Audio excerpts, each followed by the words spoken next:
Okay, let's unpack this. You know that feeling, right?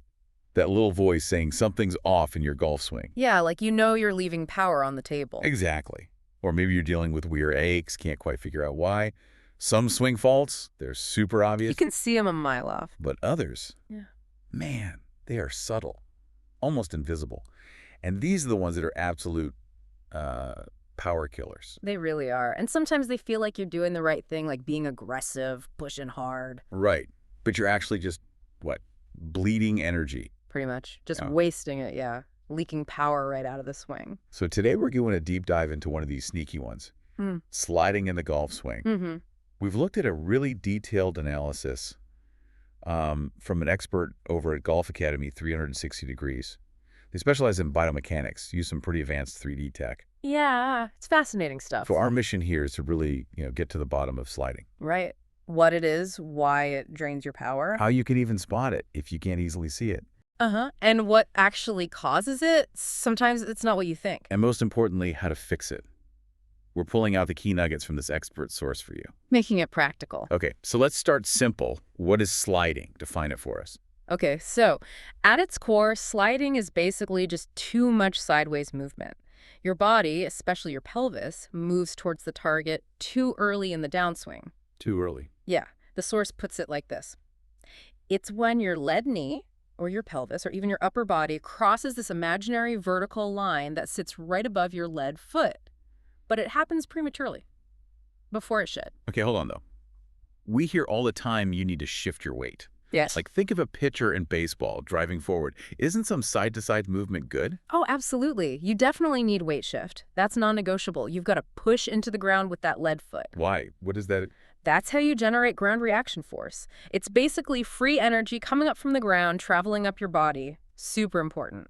Okay, so what's the difference then between that good weight shift and this bad sliding?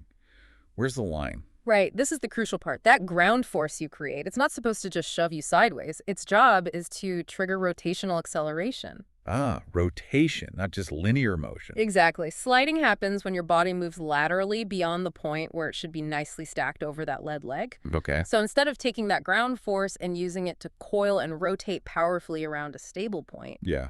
you just keep gliding sideways, linearly. Gotcha. So the energy you create from pushing off the ground, it just dissipates. It pushes you forward maybe, but doesn't turn into rotational speed for the club head, like a wasted push. You nailed it. It's movement, yeah, but the force isn't transferring effectively into the rotational engine of your swing. Okay, let's dig into the physics here a bit more. Okay. Why exactly is it such a power killer?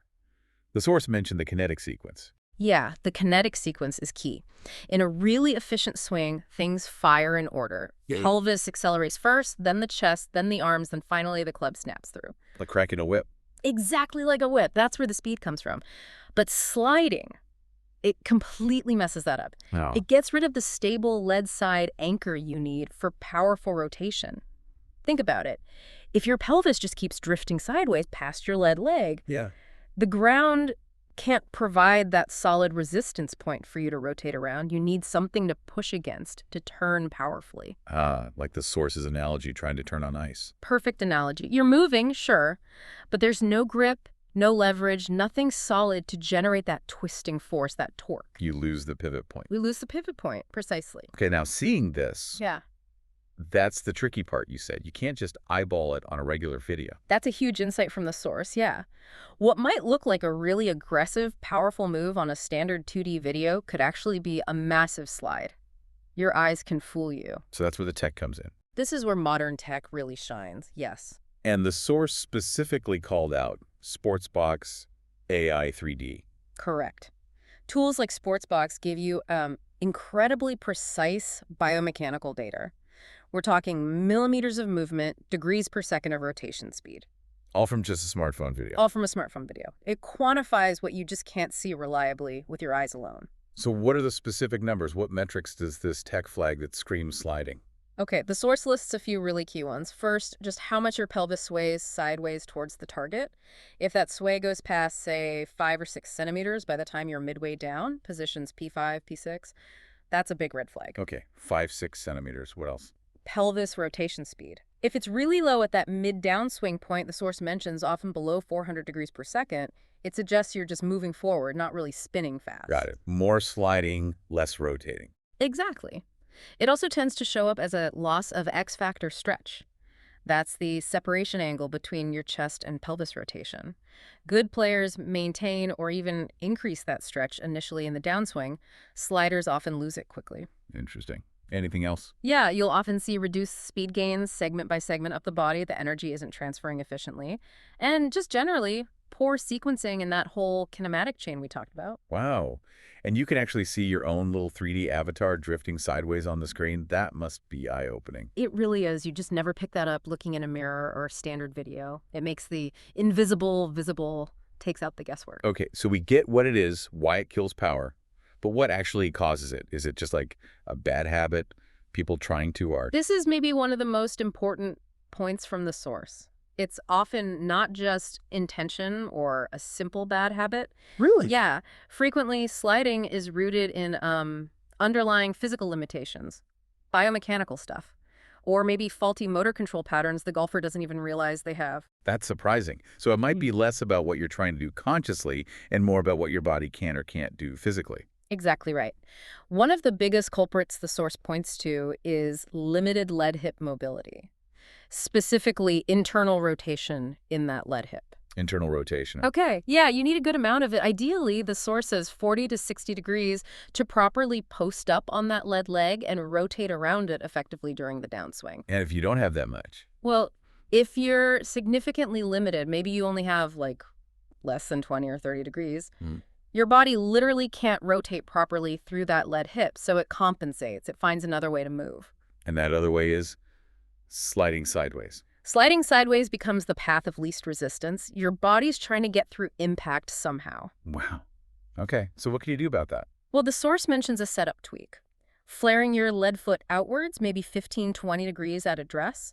That can help short term because it reduces the amount of internal hip rotation needed. Okay, little cheats. Kind of, but for a real long-term fix, you likely need targeted hip mobility exercises. You need to improve the range of motion itself. Makes sense. What about ankles? The source mentioned those too, which seems less obvious. Yeah, the ankle, it's like the forgotten joint in this whole equation. But Yeah. if you have limited mobility there, especially in dorsiflexion. Dorsiflexion. Yeah, That's flexing your foot up towards your shin. exactly. Or limited version, which is kind of rolling the sole of your foot outward slightly.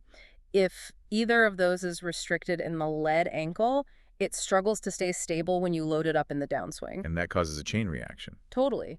It can lead to the foot collapsing inwards, which makes the knee unstable. Then the hip can't stabilize and rotate properly. It starts to drift, and boom, you're sliding. It really does start from the ground up, doesn't it? It absolutely does. And I'm guessing core and glute strength play a role here too. Got to stabilize somehow. Oh, for sure. Weakness in the lead glute, or the obliques on that lead side. It just makes it really hard to put the brakes on that lateral movement and create that stable platform for rotation. So the lead side just kind of collapses. Collapses is a good word for it. You lose that strong connection, that kinetic link from the ground up. Okay, and the last cause the source mentioned, something about sequencing. Right, poor sequencing. This Yeah. often comes from a misunderstanding of how to clear the hips. Ah, everyone wants to clear the hips fast. Exactly. But some players try to spin the hips open really aggressively too early in the downswing. And if you do that too soon, instead of rotating around that stable lead leg, Yeah. the pelvis actually opens up in a way that pushes it forward laterally. It disrupts the whole sequence instead of powering it. So it's the timing and the way you clear them. Yeah. Rotating around versus just shoving forward. That's the critical difference, yes. So how do the pros manage this? The source said they don't completely eliminate lateral motion. Right, that's a key nuance. The best players do have some lateral motion. The source notes it's usually pretty small, maybe just 2 to 3 centimeters of pelvis sway towards the target during that transition phase. Okay, so a little bit is okay, even good. It seems so. But here's the key. That small initial lateral move almost immediately transitions into incredibly fast pelvis rotation.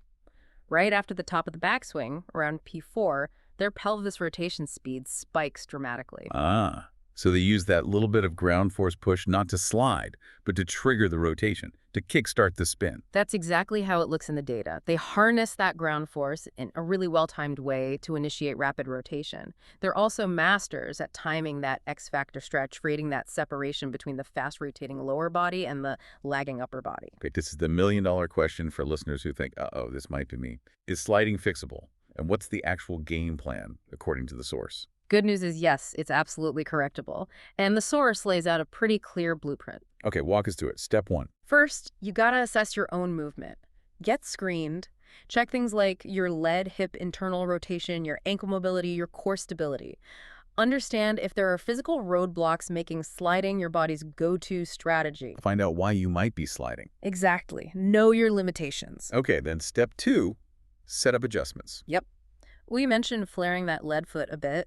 Maybe try narrowing your stance slightly sometimes. That helps people feel more stable and centered over the lead leg. You could also play with ball position a tiny bit. See if moving it slightly encourages more rotational loading rather than lateral. Got it.